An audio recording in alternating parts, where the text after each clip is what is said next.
Guys, this is my 1999 Dodge Neon with 98,000 miles, and the sway bar end links are shot. They are pretty easy to put on, so let's get to it and show you what's going on here. Okay, here are my new sway bar end links. I got them today in the mail, and these are fairly cheap. I got these for $18 free shipping.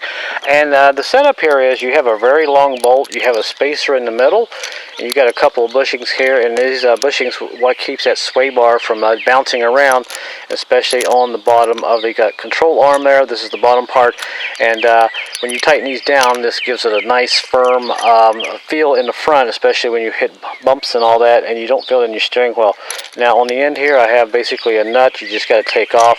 Once you take this nut off, all this comes apart, and the whole idea is we got to assemble it back together as we put it on the bottom of the car. So there's the other one I bought, and like I said, you can get these online fairly cheap for about $18. Some places I've seen them even cheaper, and a lot of times it's free shipping. And I buy a lot of my stuff on eBay from dealers, so it's always a good place to start. But if you want to go to your local parts stores and pick them up, go for it. Now, before we start our project, let's go ahead and set our emergency brakes. Some may be on the floor. Mine just happens to be in between the seats, so I'll go ahead and pull this. And now that is set. And now, simply go ahead and block your back wheels. Make sure your car's up in the air. Make sure you get your wheel up in the air about 2 or 3 inches. And now we'll go ahead and take off the wheel.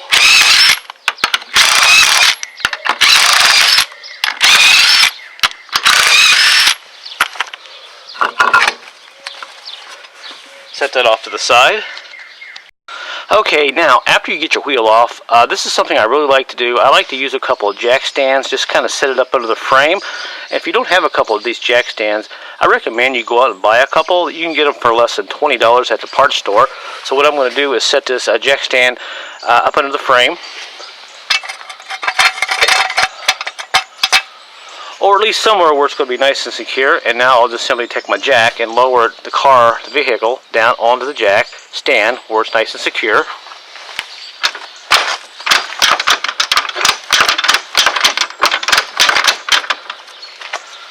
This way we don't have to worry about the vehicle falling on you. I'll go inside and actually turn this hub a little bit. I'm going to turn the steering wheel and turn the wheel to the right to give me a little more access in there. And that should do it. I have plenty of room to get in here, to get into that bolt, and get my tools in there. In here is mine, and you can see it is in pretty bad shape. So what I'm going to have to do is get my sockets out. And this is probably going to be a 13 deep well, and we'll have to use a deep well on the top of that nut there. And let me zoom in just a little bit. Now before I do that, I'm going to go ahead and put a little used oil on this guy. This will help the nut come off once we do break it. Now if we can't get the nut off, if it breaks off, that's okay. Alright, we'll go ahead and pop the bolt, break this, see if it gets this bolt loose. It seems like the bottom of the bushing is pretty loose, so I may have to go ahead and feel on the bottom here and see what kind of a nut we got. Let me check it out real quick. Well folks, it turns out the bottom of this thing is not even attached. I'll be daggone, so let's go ahead and see what we got here. Well, I'll be daggone, look at that. The bottom of it's missing. I thought there was a nut on the bottom of it. Look how rusted it is. It's broken off. So this has saved me a lot of work on this side. Now, nevertheless, if yours is not broken, more than likely if you put a deep well on the top of this, 13 millimeter, and just grab it on the bottom, you should be able to get this bolt loose. Now, even if you twist this bolt off, you can just take basically a saw or cut this off right here. But on this particular link, you don't have to do that because you don't have this beveled piece in the middle, the real thick piece, because a lot of times they put that on there and it makes it hard to get it up out of the bottom of the control arm here because they have those washers on there. But this one don't. It's pretty easy to take apart. So this is off. So now what we got to do, you're saying to yourself, okay, well this still doesn't move, this rod on the bottom. How are you going to get a sway bar link in there? Well, what we got to do now, I was talking about the 2 jack stands. What we got to do now is go to the other side and go ahead and take that off, and I'll show you a little trick a lot of guys don't tell you about. Okay, now we are on the passenger side. Okay, same thing on the passenger side. Block those wheels. Get our jack ready. We'll lift the wheel up about 2 inches or so, and now we'll take the wheel off.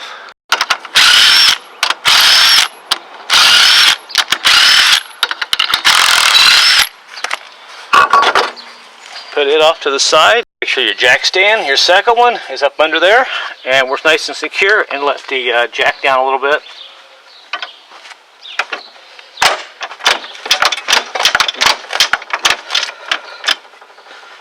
And that way you'll feel nice and safe. And here's my outer sway bar end links, and you can see this one here is all intact, so it's not broken or anything. So I should be able to get a 13 millimeter socket on the bottom, or a wrench, and get a deep well on top and take this nut off. Now if it doesn't, like I said, doesn't come off, if I end up breaking it, that's fine. You can just replace it just as easy. Now here's what I got set up here. I told you these were 13s. These are actually 14s, or I'm using a 9/16 wrench on the top of this nut here, and I'm going to use a on the bottom. I am going to use the 14. Basically, they're the same size. So I'm going to go ahead and put the 14 on the bottom with the socket. So because there's just a little more room on the bottom to turn this up on top here, and once this wrench here spins, it will stop on the back of this housing, and it'll give me good leverage. So let me go ahead and see if we can break this loose on the bottom. And like I said, I got a wheel on there, so if it does break loose, it will help it turn. So here we go. Okay, well there we go. It's coming off. You have to have a little patience, and of course I'm using a bigger ratchet here. This is a 1/2 inch. You'll need a little more leverage if you got rusty bolts, a rusty nut there. And we're just about off.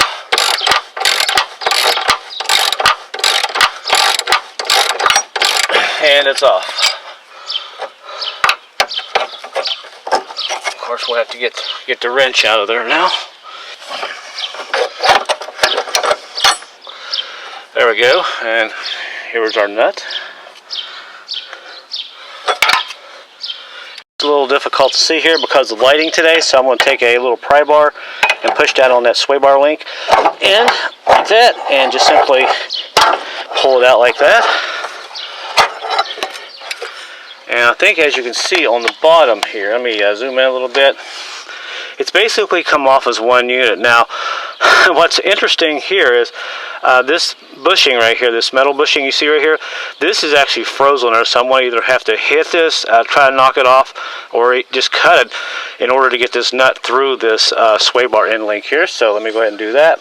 These are the things you run into sometimes when you're working on this, but you're probably wondering why I came over here and didn't fix the other side before I come over here, why I just tucked the other side off. Well, here's the beauty. See this? With this moving up and down, you can easily get your links back in here and start this side and go back to the other side and do the same thing without using big pry bars, having one side hooked up and working against yourself. So this is a lot easier. I like to do this a lot. So now we got to go ahead and separate this and get this off of here. Alright, well, unfortunately, I don't have a sharp blade for my saber saw, so I am just going to use a regular grinder here and cut this off. And once I cut the head of this bolt off, this will fall off. This is just too rusted for me to pound on it.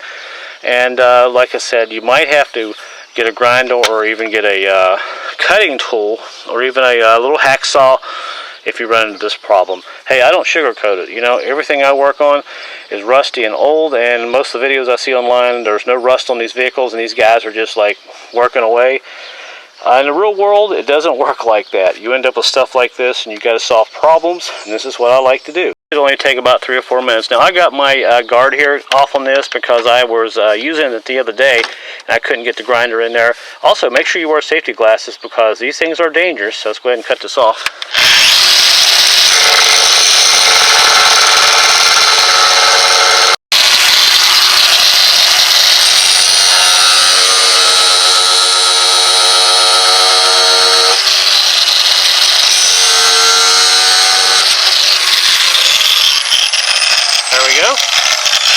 And now we'll just take our hammer and voila. The things you got to do sometimes.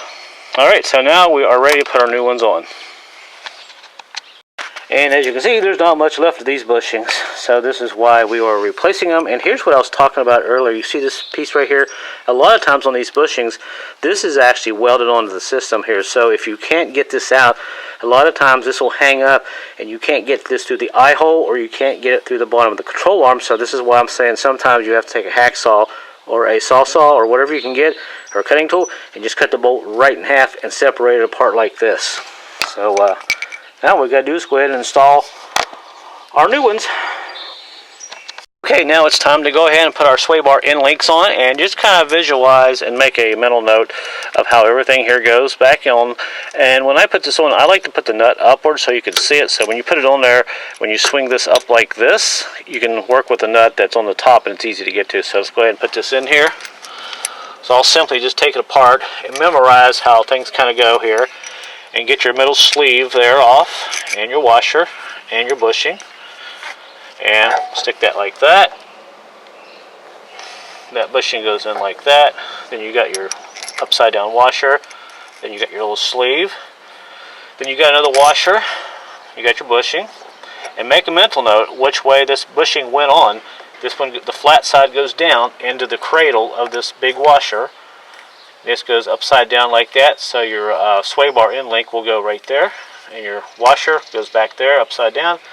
And just kind of put your nut on there for now. And kind of back off and look at it. And if you're happy with it, then all we got to do is go ahead and slide this up and go ahead and put it up into the top of the control arm. Okay, now after looking at everything here and everything looks good, we'll go ahead and swing this up to the control arm. And I'll just take the nut off on the end here. I apologize for the lighting today. It's a cloudy day. It was supposed to be sunny. Shoot the weathermen. So now we'll just swing this up like that. And I think you can see that there on the top. And we'll go ahead and put our bushing here on. Push down on it. And take our washer. Put it on the top. And we'll get our nut. And we'll go ahead and start these on there like this. And once we get this started on here, all we got to do is take a little socket and we can tighten this up. And this will really help us keep everything together. And once we get it together and everything, we can go to the other side. Put that on. Now I'm just going to simply snug it a little bit with the socket here. These are 14, or I believe I can also use a looks like a 9/16 inch wrench on the top here. Basically same thing. And yep. So we just kind of got that snug. We don't want to tighten it up because we want to be able to push down on this bar on the other side and get the other side started. So let's go to the other side. I'm ready to do this side now. To be fair, I have a little tire tool kind of stuck in the between the frame here and the sway bar. Kind of pushed it down about a ½ inch. No big deal. This will just allow me a little more room here, wiggle room, to get in there and put those bushings in. So on this side, unfortunately, there's absolutely no room in here to get my camera, but I've got it zoomed in here where you can kind of see where the hole is, and the bottom sway bar link is right on the bottom there. So the whole idea is to take your sway bar end links and disassemble it down all the way down to the bottom bushing, and go ahead and thread it through the bottom of the eye hole and just work your way up. So you're just going to have to watch me do this here.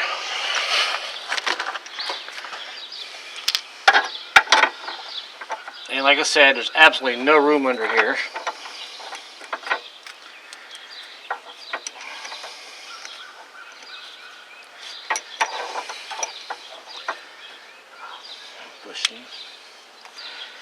Bushing next. There we go.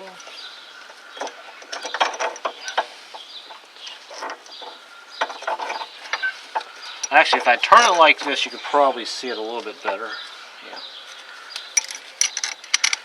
Put our washer on, then our little sleeve, then put our washer on again upside down, which I don't know, you might be able to see that right there where my finger is. I'm kind of putting things on as I go. Then the rubber bushing, then drop the bolt down a little bit and go ahead and slide it up through the bottom like that. Then take your rubber bushing, put on top like that, and your washer, and then put your nut on the top. Okay, now all I gotta do is go ahead and put my nut on here. Now if you notice, this bolt is sticking up a little ways there. There was a lot more threads there than you saw just on that last video clip. Let me show you the trick there. Here, I just took my regular old jack that I had, and right on the bottom of that nut there, I just put a block of wood and kind of pushed up on that bushing, and that just pushed it up to the housing there. Only tucked probably a ½ inch, and that worked out really good. And now you can see my bolt is on, and my nut is on there. Bushings are just like they should be, and really all I have to do now is go ahead and tighten everything down, And my friend, that is how you do it. But I apologize on this side. There was just absolutely no room for me to get the camera in here. But when you're doing this side, just simply pull the bushings off of the rod and simply just slide the bushings and the washers all back together as you're putting it back on, threading it through those holes there, and it should work out pretty good. It's pretty simple to do. So let me go ahead and tighten everything up here and we'll finish up. Okay, that's nice and tight. And don't forget to take out my tire tool here.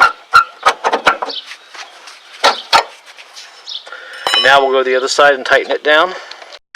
Okay, we're just about done here. We got this side nice and tight, and that looks really good. There's the top of it. Let me zoom in there a little bit. I think you can see that. Looks pretty good. Now let's look at the bottom of it.